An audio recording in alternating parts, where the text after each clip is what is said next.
रागी हाँ जी बड़ा सुंदर लाला अमरदास वहाँ जन्म धरे या आए हुए सगा मला सुंदर खवा पिया के भैया और विदाई के ओर ले गए थे। आए हुए अतिथि ला कपड़ा लत्ता से विदा करत थे। हाँ जी खाना पीना खवा के विदा करत थे। सोना चांदी रुपया पैसा धन संपत्ति राज जहिजात ऐसा दान में घलो देवा थे। हाँ जी ओकर घर में खुशी के मारे फूले नहीं समाए और जैसे अतिथि पहुना गए है तल्ला ला अपन बेटा ला सुंदर गुरु बाबा घासीदास अपन हृदय में लगा है। गुरु के सुमरण करी लेगा मोरो मना बीता जाही गो मरिया भाई भजन बिना। गुरु के सुमरण करी लेगा मोरो मना बीता जाही गो मरिया भाई भजन।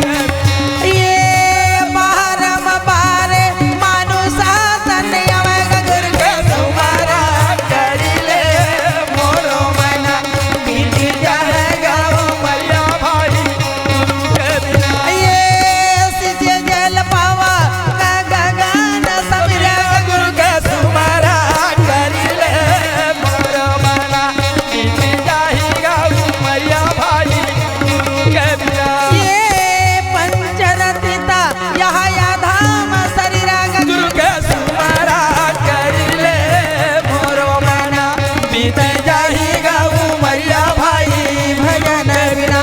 बीत जाएगा वो मरिया भाई गुरु के बिना। बीत जाएगा वो मरिया भाई गुरु के बिना।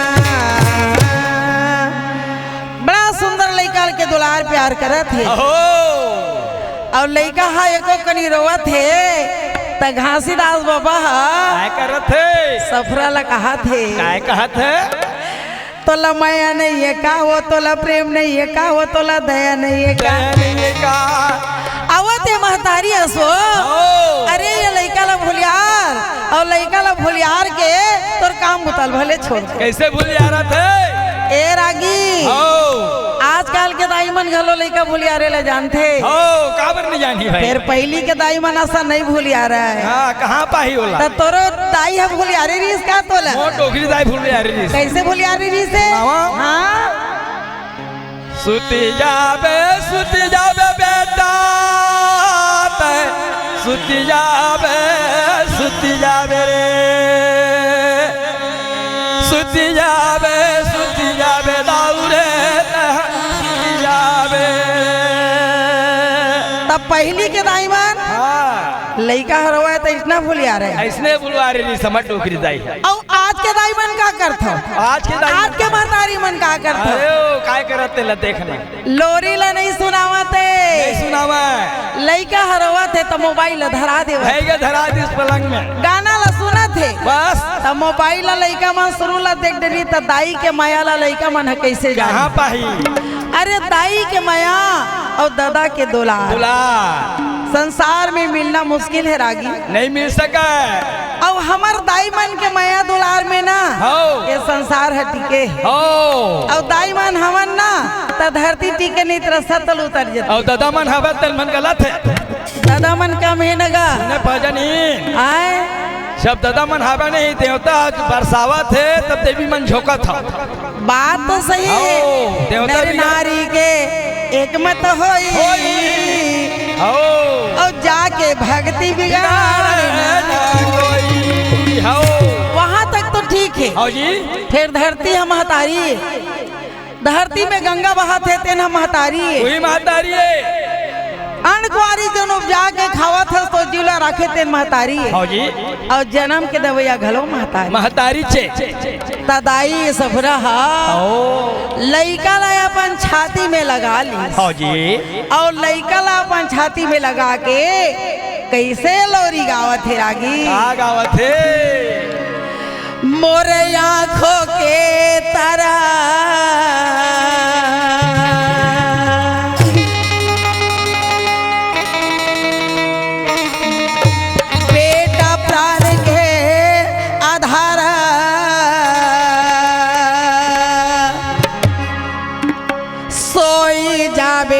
बेटा सोई जाबे मोरा यहाँ को के तारा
तरह के लोरी सुना के हाँ जी अपन बालक ला सुंदर सुहावत है।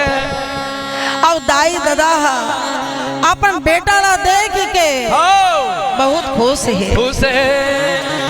धीरे धीरे तक रेंगे के शुरू कर दी रागी। हाँ जी कहाँ ले वर्णन करो, धीरे धीरे चले के शुरू करीश ना ठीक ठाक। तो जहाँ जहाँ जातीस बाबा उहे पीछे पीछे चले जाए। गुरु घासीदास बाबा के संग में बाला कमल दास से पीछे पीछे चले जाए। हाँ जी नहा भर जातीस तो नदी नाला चल देती, तालाब में चल देती, फुलवारी बगीचा में चल देती, जंगल झाड़ी में चल देती, गिरौदपुरी के घनघोर जंगल हेती है घूम जल लेती। तो ताई सफरा अपन पति परमेश्वर ला चेतावत हवा ते देन डहर पाथा सोन डहर रेंग देथस पति देव। अरे नानक लइका है ख्याल रखबे, नानक लइका है नानक बच्चा है ख्याल रखबे हैं। तो जंगल में मंगल के थे ना, उसने गिरौदपुरी के जंगल हिरागी। वहाँ तो बघवा भालू मिर्गा हिरन कोयली मयूर नाना प्रकार के पीहू पीहू आवाज आवत है कोयली के। और ये मल्ला देख देख के फुदकते हुए मिर्गा ला देख के हमरो बेटा है ते ना खेलत है। जंगली जानवर मल्ला देखा थे तो ओकरे बीच में जाके खेलना शुरू कर दे। मारा दहाड़ बघवा अब मारे दहाड़ बघवा तेनों ला नहीं डर रावत है। तो कैसे बघवा दहाड़ मारा थे, कैसे मारा थे? मोर भजन के रूप से आप मन है सुनो। हाँ जी बघवा रेंगा थे धीरे धीरे वो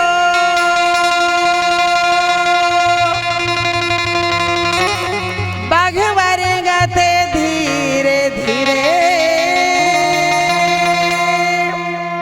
बघवा रेंगा थे धीरे धीरे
बघवा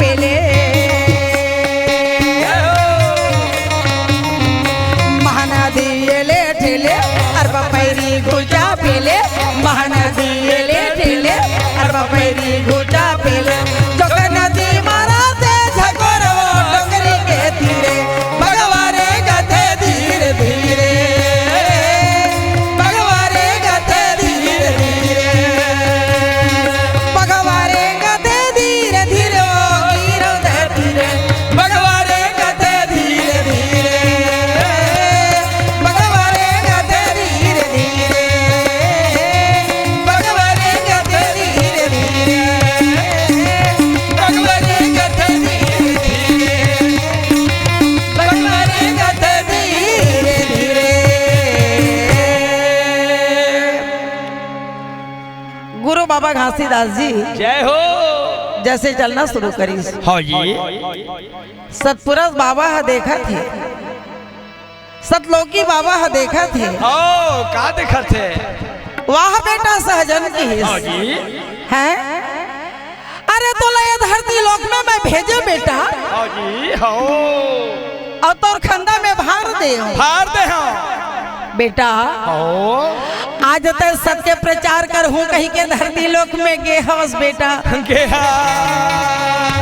रास्ता भुला गे है तेन प्राणी मल रास्ता बताऊं कहीं के धरती लोक में तय गे हस बेटा बेटा आज वो धरती में जाके हो यही 84 भाषा के बीच में तो फंसा था बेटा हाँ जी। अरे दुनिया ला समझाना रही से तोला बेटा लेकिन आज से भुला गए है भुला गे तो का कही थे रागी का किथे सुख में सुमरन सब करे कि दुख में सुमरे न कोई हो और जो सुख में सुमरन करे तो दुख का है है क्या होए सही बात है जब आदमी ला ना हाँ जी। धर्म संकट में पड़ जाते तबे जाके कहीं न कहीं परमात्मा गुरु ईश्वर जेकर याद आते और जब तक ले सुख में रही तब तक ले याद नहीं आवे हो नहीं आ सका तो सत लोग से सदगुरु बाबा सोचे लगे हाँ जी। बेटा हो तय भुला गए तो भुला गए हो लेकिन मोला सुनता है मैं बाप होता है बे मैं तोला नहीं भूलंदा मैं तोला नहीं भटकंदा नहीं भटकंदा जे काम बढ़ता है हस बेटा वो काम ला तोला सिद्ध करे बर पूरा लगी करे लगी हो अमरू बेटा ला लेके भैया एक दिन जंगल में पहुंची से गुरु बाबा घासीदास हाँ जी। हवा के झकोरा है गईस हो हवा के बड़ोरा हो और हवा के बड़ोरा से हवा के चक्रवात से 7 साल के बालक अमरू ला उठा ली हो